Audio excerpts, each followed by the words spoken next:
ಮಂಡ್ಯದಲ್ಲಿ ಮೈ ಶುಗರ್ ಕಾರ್ಖಾನೆ ಆಯಿತು.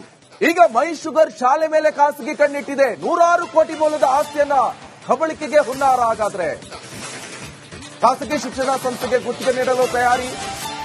ಕಾಂಗ್ರೆಸ್ ನಾಯಕನ ಪಾಲಾಗುತ್ತಾ ಹಾಗಾದ್ರೆ ಮೈ ಶುಗರ್ ಶಾಲೆ? ಮಾಜಿ ಎಂಎಲ್ಸಿ ಬಿ ರಾಮಕೃಷ್ಣ ಪಾಲಾಗುತ್ತಾ ಶಾಲೆಯ ಆಸ್ತಿ? ಕೀರ್ತನಾ ಟ್ರಸ್ಟ್ಗೆ ಶಾಲೆ ಗುತ್ತಿಗೆ ನೀಡಲು ನಿರ್ಧಾರವನ್ನು ತೆಗೆದುಕೊಳ್ಳಲಾಗಿದೆ.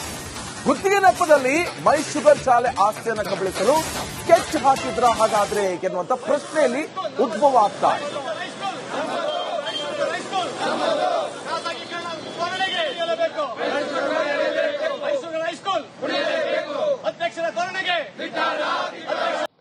ನೋಡಿ, ಫ್ಯಾಕ್ಟರಿನ ಖಾಸಗೀಕರಣ ಮಾಡಕ್ ಹೊರಟಿದ್ರು. ಆವತ್ತು ನಾವು 2 ವರ್ಷ ಚಳವಳಿ ಮಾಡಿ 40 ವರ್ಷ ಲೀಸ್ ಹಾಕಿದ್ದಂತ ಫ್ಯಾಕ್ಟರಿನ ಉಳಿಸ್ಕೊಂಡಿದ್ದೀವಿ. ಈಗ ಶಾಲೆ ಮೇಲೆ ಕಣ್ಣು ಬಿದ್ದಿದೆ. ಶಾಲೆ ಮೇಲೆ ಯಾಕೆ ಇವ್ರ ಕಣ್ಣು? ಶಾಲೆ ನಡೀತಾ ಇರೋದು 1949 ಇಸ್ವಿಯಿಂದ ಉನ್ನತವಾಗಿ ಸ್ಕೂಲ್ನ ಇವತ್ತು ಆಡಳಿತ ಮಂಡಳಿಯವರು 15 ವರ್ಷಕ್ಕೆ ಖಾಸಗೀಕರಣ ಮಾಡಕ್ಕೆ ಹೊರಟಿದ್ದಾರೆ. ಅಂದ್ರೆ ಗುತ್ತಿಗೆ ಹೆಸರಲ್ಲಿ. ಗುತ್ತಿಗೆ ಅಲ್ಲ, ಇದು ಪರಬಾರೆ. ಇದು ಹಿಂದೆ ನಾವೊಂದು ಅಧ್ಯಕ್ಷರಿಗೆ ಹೇಳಕ್ ಇಚ್ಛೆ ಪಡ್ತೀವಿ. ಇದೇ ಉಸ್ತುವಾರಿ ಸಚಿವರ ನೇತೃತ್ವದಲ್ಲಿ ಹಿಂದೆ ಅವರ ಬಿಜೆಪಿ ಸರ್ಕಾರದ ಅವಧಿಯಲ್ಲಿ ಇವರು ಚಳವಳಿ ಮಾಡಿದ್ರು. ಎತ್ತಿನ ಗಾಡಿ ಮೆರವಣಿಗೆ ಏನು ಅವತ್ತಿನ ಸರ್ಕಾರ 40 ವರ್ಷದ ಇದು ಗುತ್ತಿಗೆ ಕೊಡುವಂತ ಸಂದರ್ಭದಲ್ಲಿ ಖಾಸಗೀಕರಣ ವಿರೋಧ ಮಾಡಿ ಇವರು ಚಳವಳಿ ಮಾಡಿದ್ರು. ಆದ್ರೆ ಇವತ್ತು ಇದೇ ಆಡಳಿತ ಮಂಡಳಿ ಸರ್ಕಾರ ಮಾಹಿತಿ ಕೊಡ್ತಾರೆ. ನನ್ನ ಕಲೀಗ್ ಆನಂದ್ ನೇರ ಸಂಪರ್ಕದಲ್ಲಿ ಜಾಯ್ನ್ ಆಗಿದ್ದಾರೆ. ಆನಂದ್, ಏನ್ ಘಟನೆ ಇದು? ಆಕ್ಚುಲಿ ನಾವು ಈ ಹಿಂದೆ ಎಲ್ಲ ನೋಡಿದ್ವಿ, ಸರ್ಕಾರಿ ಜಾಗಗಳನ್ನು ಗುತ್ತಿಗೆ ಕೊಡೋದು, ಅದಾದ ಮೇಲೆ ಅವರು ಕಂಪ್ಲೀಟ್ ಆಗಿ ಖಾಸಗಿಯವರ ಹಿಡಿತ ಸಾಧಿಸ್ತಾರೆ. ಸೊ ಇಲ್ಲಾಗ್ತಾ ಇರೋದು ಅದೇ ಘಟನೆನ?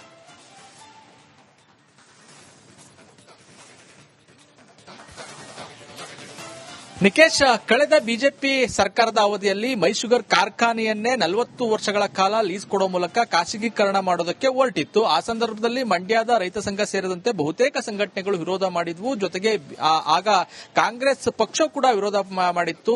ಎಲ್ಲಾ ಕಡೆ ವಿರೋಧವಾದ ಹಿನ್ನೆಲೆಯಲ್ಲಿ ಬಿಜೆಪಿ ಸರ್ಕಾರ ಮೈ ಶುಗರ್ ಕಾರ್ಖಾನೆಯನ್ನ ಖಾಸಗೀಕರಣ ಮಾಡುವ ನಿರ್ಧಾರದಿಂದ ಹಿಂದೆ ಸರಿದಿತ್ತು. ಇದೀಗ ಕಾಂಗ್ರೆಸ್ ಪಕ್ಷಕ್ಕೂ ಕೂಡ ಮೈ ಶುಗರ್ ಆಸ್ತಿ ಮೇಲೆ ಕಣ್ಣು ಬಿದ್ದಂತೆ ಕಾಣಿಸ್ತಾ ಇದೆ. ಮೈ ಶುಗರ್ ಶಾಲೆಯನ್ನ ಕಾಂಗ್ರೆಸ್ ಪಕ್ಷದ ಮುಖಂಡನಿಗೆ ಗುತ್ತಿಗೆ ಕೊಡೋದಕ್ಕೆ ಮುಂದಾಗಿದೆ. ಇದು ಭಾರಿ ಆಕ್ರೋಶಕ್ಕೆ ಕೂಡ ಕಾರಣ ಆಗ್ತಾ ಇರುವಂತದ್ದು.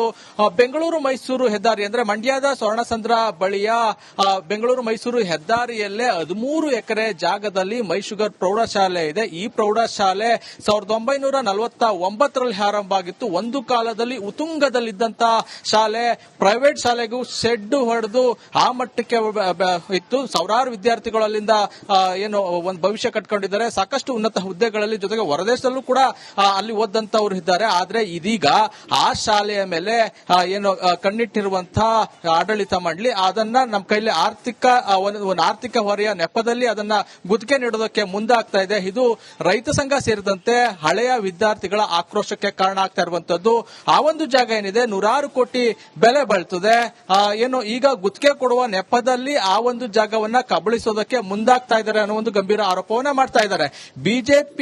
ಬಿಜೆಪಿ ಸರ್ಕಾರದ ಅವಧಿಯಲ್ಲಿ ಏನು ಒಂದು ಗುತ್ತಿಗೆ ಕೊಡುವಂತ ನಿರ್ಧಾರವನ್ನ ಕಾಂಗ್ರೆಸ್ ಪಕ್ಷ ವಿರೋಧ ಮಾಡಿತ್ತು. ಇದೀಗ ಕಾಂಗ್ರೆಸ್ ಪಕ್ಷದ ಏನು ಒಂದು ನಿರ್ಧಾರವು ಕೂಡ ಈ ರೀತಿ ಇದೆ ಅಂತ ಹೇಳಿ ಒಂದು ಆಕ್ರೋಶವನ್ನು ವ್ಯಕ್ತಪಡಿಸ್ತಾ ಇರುವಂತದ್ದು. ಕಾಂಗ್ರೆಸ್ ಪಕ್ಷದ ಮುಖಂಡ ಹಾಗೂ ಮಾಜಿ ಎಂಎಲ್ಸಿ ಬಿ ರಾಮಕೃಷ್ಣ ಅವರ ಒಡೆತನದ ಕೀರ್ತನಾ ಎಜುಕೇಶನ್ ಟ್ರಸ್ಟ್ಗೆ ಒಂದು 15 ವರ್ಷಕ್ಕೆ ಒಂದು ಲೀಸ್ ಕೊಡೋದಕ್ಕೆ ಒಂದು ಪ್ಲಾನ್ ಅನ್ನ ಮಾಡ್ಕೊಂಡಿದ್ದಾರೆ. ಈಗಾಗಲೇ ತಯಾರಿ ಕೂಡ ಆರಂಭ ಆಗಿರುವಂತದ್ದು. ಇದು ಆಕ್ರೋಶಕ್ಕೆ ಕಾರಣ ಆಗ್ತಾ ಇದೆ. ಈ ಒಂದು ನಿರ್ಧಾರವನ್ನ ಕೈ ಬಿಡಬೇಕು, ಇಲ್ಲ ಅಂದ್ರೆ ದೊಡ್ಡ ಮಟ್ಟದಲ್ಲಿ ಹೋರಾಟವನ್ನ ಮಾಡ್ತೀವಿ. ಫ್ಯಾಕ್ಟರಿ ಉಳಿಸ್ಕೊಳ್ಳೋದಕ್ಕೆ ಯಾವ ರೀತಿ ಹೋರಾಟವನ್ನ ಮಾಡಿದ್ವಿ ಅದೇ ರೀತಿ ಶಾಲೆ ಉಳಿಸ್ಕೊಳ್ಳೋ ನಿಟ್ಟಿನಲ್ಲೂ ಕೂಡ ನಾವು ಪ್ರತಿಭಟನೆಯನ್ನ ಮಾಡ್ತೀವಿ ಅಂತ ಹೇಳಿ ಈಗಾಗಲೇ ಎಚ್ಚರಿಕೆಯನ್ನ ಕೊಟ್ಟಿರುವಂತದ್ದು. ನಾಳೆ ಒಂದು ಸಭೆ ಇದೆ, ಆ ಸಭೆಯಲ್ಲೂ ಕೂಡ ಈ ಒಂದು ವಿಚಾರ ಪ್ರಸ್ತಾಪ ಆಗ್ತದೆ. ಯಾವ ರೀತಿ ಮುಂದೆ ಬೆಳವಣಿಗೆಯನ್ನು ಪಡ್ಕೊಳ್ತದೆ ಅಂತ ಕಾದ್ ನೋಡ್ಬೇಕು. ಮಂಡ್ಯದಲ್ಲಿ ಮೈ ಶುಗರ್ ಕಾರ್ಖಾನೆ ಆಯಿತು. ಈಗ ಮೈ ಶುಗರ್ ಶಾಲೆ ಮೇಲೆ ಖಾಸಗಿ ಕಣ್ಣಿಟ್ಟಿದೆ. 100 ಕೋಟಿ ಮೌಲ್ಯದ ಆಸ್ತಿಯನ್ನ ಕಬಳಿಕೆಗೆ ಹುನ್ನಾರ. ಹಾಗಾದ್ರೆ ಖಾಸಗಿ ಶಿಕ್ಷಣ ಸಂಸ್ಥೆಗೆ ಗುತ್ತಿಗೆ ನೀಡಲು ತಯಾರಿ. ಕಾಂಗ್ರೆಸ್ ನಾಯಕನ ಪಾಲಾಗುತ್ತಾ ಹಾಗಾದ್ರೆ ಮೈ ಶುಗರ್ ಶಾಲೆ? ಮಾಜಿ ಎಂಎಲ್ಸಿ ಬಿ ರಾಮಕೃಷ್ಣ ಪಾಲಾಗುತ್ತಾ ಶಾಲೆಯ ಆಸ್ತಿ? ಕೀರ್ತನಾ ಟ್ರಸ್ಟ್ಗೆ ಶಾಲೆ ಗುತ್ತಿಗೆ ನೀಡಲು ನಿರ್ಧಾರವನ್ನು ತೆಗೆದುಕೊಳ್ಳಲಾಗಿದೆ. ಗುತ್ತಿಗೆ ನೆಪದಲ್ಲಿ ಮೈ ಶುಗರ್ ಶಾಲೆ ಆಸ್ತಿಯನ್ನು ಕಬಳಿಸಲು ಸ್ಕೆಚ್ ಹಾಕಿದ್ರ ಹಾಗಾದ್ರೆ ಎನ್ನುವಂತ ಪ್ರಶ್ನೆಯಲ್ಲಿ ಉದ್ಭವ ಆಗ್ತಾ ಇದೆ.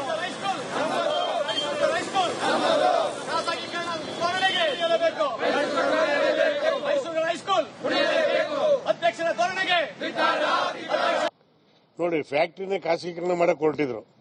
ಆವತ್ತು ನಾವು 2 ವರ್ಷ ಚಳವಳಿ ಮಾಡಿ 40 ವರ್ಷ ಲೀಸ್ ಹಾಕಿದ್ದಂತ ಫ್ಯಾಕ್ಟ್ರಿನ ಉಳಿಸ್ಕೊಂಡಿದ್ದೀವಿ.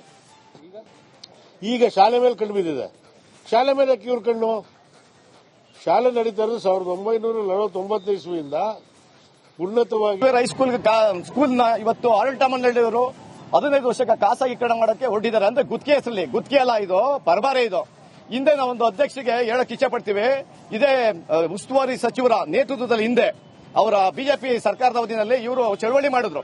ಎತ್ತಿನ ಗಾಡಿ ಮೆರವಣಿಗೆ ಏನು ಅವತ್ತಿನ ಸರ್ಕಾರ 40 ವರ್ಷದ ಇದು ಗುತ್ತಿಗೆ ಕೊಡುವಂತ ಸಂದರ್ಭದಲ್ಲಿ ಖಾಸಗೀಕರಣ ವಿರೋಧ ಮಾಡಿ ಇವರು ಚಳವಳಿ ಮಾಡಿದ್ರು. ಆದ್ರೆ ಇವತ್ತು ಇದೇ ಆಡಳಿತ ಮಂಡಳಿ ಸರ್ಕಾರ ಮಾಹಿತಿ ಕೊಡ್ತಾರೆ ನನ್ನ ಕಲೀಗ್ ಆನಂದ್ ನೇರ ಸಂಪರ್ಕದಲ್ಲಿ ಜಾಯ್ನ್ ಆಗಿದ್ದಾರೆ. ಆನಂದ್, ಏನ್ ಘಟನೆ ಇದು? ಆಕ್ಚುಲಿ ನಾವು ಈ ಹಿಂದೆ ಎಲ್ಲ ನೋಡಿದ್ವಿ, ಸರ್ಕಾರಿ ಜಾಗಗಳನ್ನು ಗುತ್ತಿಗೆ ಕೊಡೋದು, ಅದಾದ ಮೇಲೆ ಅವರು ಕಂಪ್ಲೀಟ್ ಆಗಿ ಖಾಸಗಿಯವರ ಹಿಡಿತ ಸಾಧಿಸ್ತಾರೆ. ಸೊ ಇಲ್ಲಾಗ್ತಾ ಇರೋದು ಅದೇ ಘಟನೆನ?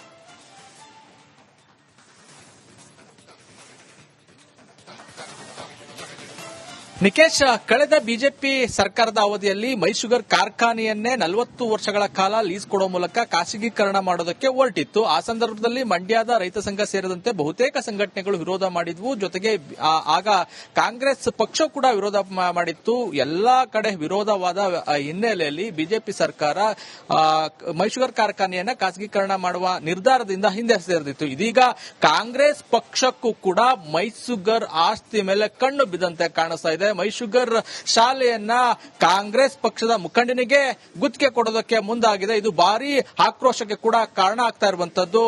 ಬೆಂಗಳೂರು ಮೈಸೂರು ಹೆದ್ದಾರಿ ಅಂದ್ರೆ ಮಂಡ್ಯದ ಸ್ವರ್ಣಸಂದ್ರ ಬಳಿಯ ಬೆಂಗಳೂರು ಮೈಸೂರು ಹೆದ್ದಾರಿಯಲ್ಲೇ 13 ಎಕರೆ ಜಾಗದಲ್ಲಿ ಮೈಶುಗರ್ ಪ್ರೌಢಶಾಲೆ ಇದೆ. ಈ ಪ್ರೌಢಶಾಲೆ 1949ರಲ್ಲಿ ಆರಂಭ ಆಗಿತ್ತು. ಒಂದು ಕಾಲದಲ್ಲಿ ಉತುಂಗದಲ್ಲಿದ್ದಂತಹ ಶಾಲೆ ಪ್ರೈವೇಟ್ ಶಾಲೆಗೂ ಶೆಡ್ ಹೊಡೆದು ಆ ಮಟ್ಟಕ್ಕೆ ಇತ್ತು. ಸಾವಿರಾರು ವಿದ್ಯಾರ್ಥಿಗಳಲ್ಲಿ ಏನು ಒಂದು ಭವಿಷ್ಯ ಕಟ್ಕೊಂಡಿದ್ದಾರೆ. ಸಾಕಷ್ಟು ಉನ್ನತ ಹುದ್ದೆಗಳಲ್ಲಿ, ಜೊತೆಗೆ ಹೊರದೇಶದಲ್ಲೂ ಕೂಡ ಅಲ್ಲಿ ಓದಂತವರು ಇದ್ದಾರೆ. ಆದ್ರೆ ಇದೀಗ ಆ ಶಾಲೆಯ ಮೇಲೆ ಏನು ಕಣ್ಣಿಟ್ಟಿರುವಂತಹ ಆಡಳಿತ ಮಂಡಳಿ ಅದನ್ನ ನಮ್ಮ ಕೈಲಿ ಆರ್ಥಿಕ ಹೊರೆಯ ನೆಪದಲ್ಲಿ ಅದನ್ನ ಗುತ್ತಿಗೆ ನೀಡೋದಕ್ಕೆ ಮುಂದಾಗ್ತಾ ಇದೆ. ಇದು ರೈತ ಸಂಘ ಸೇರಿದಂತೆ ಹಳೆಯ ವಿದ್ಯಾರ್ಥಿಗಳ ಆಕ್ರೋಶಕ್ಕೆ ಕಾರಣ ಆಗ್ತಾ ಇರುವಂತದ್ದು.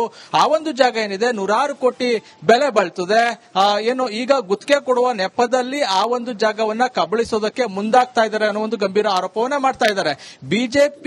ಬಿಜೆಪಿ ಸರ್ಕಾರದ ಅವಧಿಯಲ್ಲಿ ಏನೋ ಒಂದು ಗುತ್ತಿಗೆ ಕೊಡುವಂತ ನಿರ್ಧಾರವನ್ನ ಕಾಂಗ್ರೆಸ್ ಪಕ್ಷ ವಿರೋಧ ಮಾಡಿತ್ತು. ಇದೀಗ ಕಾಂಗ್ರೆಸ್ ಪಕ್ಷದ ಏನೋ ಒಂದು ನಿರ್ಧಾರವು ಕೂಡ ಈ ರೀತಿ ಇದೆ ಅಂತ ಹೇಳಿ ಒಂದು ಆಕ್ರೋಶವನ್ನು ವ್ಯಕ್ತಪಡಿಸ್ತಾ ಇರುವಂತದ್ದು. ಕಾಂಗ್ರೆಸ್ ಪಕ್ಷದ ಮುಖಂಡ ಹಾಗೂ ಮಾಜಿ MLC ಬಿ ರಾಮಕೃಷ್ಣ ಅವರ ಒಡೆತನದ ಕೀರ್ತನ ಎಜುಕೇಶನ್ ಟ್ರಸ್ಟ್ಗೆ ಒಂದು 15 ವರ್ಷಕ್ಕೆ ಒಂದು ಲೀಸ್ ಕೊಡೋದಕ್ಕೆ ಒಂದು ಪ್ಲಾನ್ ಅನ್ನ ಮಾಡ್ಕೊಂಡಿದ್ದಾರೆ. ಈಗಾಗಲೇ ತಯಾರಿ ಕೂಡ ಆರಂಭ ಆಗಿರುವಂತದ್ದು. ಇದು ಆಕ್ರೋಶಕ್ಕೆ ಕಾರಣ ಆಗ್ತಾ ಇದೆ. ಈ ಒಂದು ನಿರ್ಧಾರವನ್ನ ಕೈ ಬಿಡಬೇಕು, ಇಲ್ಲ ಅಂದ್ರೆ ದೊಡ್ಡ ಮಟ್ಟದಲ್ಲಿ ಹೋರಾಟವನ್ನ ಮಾಡ್ತೀವಿ.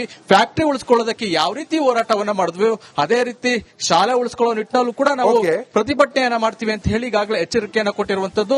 ನಾಳೆ ಒಂದು ಸಭೆ ಇದೆ, ಆ ಸಭೆಯಲ್ಲೂ ಕೂಡ ಈ ಒಂದು ವಿಚಾರ ಪ್ರಸ್ತಾಪ ಆಗ್ತದೆ. ಯಾವ ರೀತಿ ಮುಂದೆ ಬೆಳವಣಿಗೆಯನ್ನು ಪಡ್ಕೊಳ್ತದೆ ಅನ್ನೋದನ್ನ ಕಾದ್ ನೋಡಬೇಕು.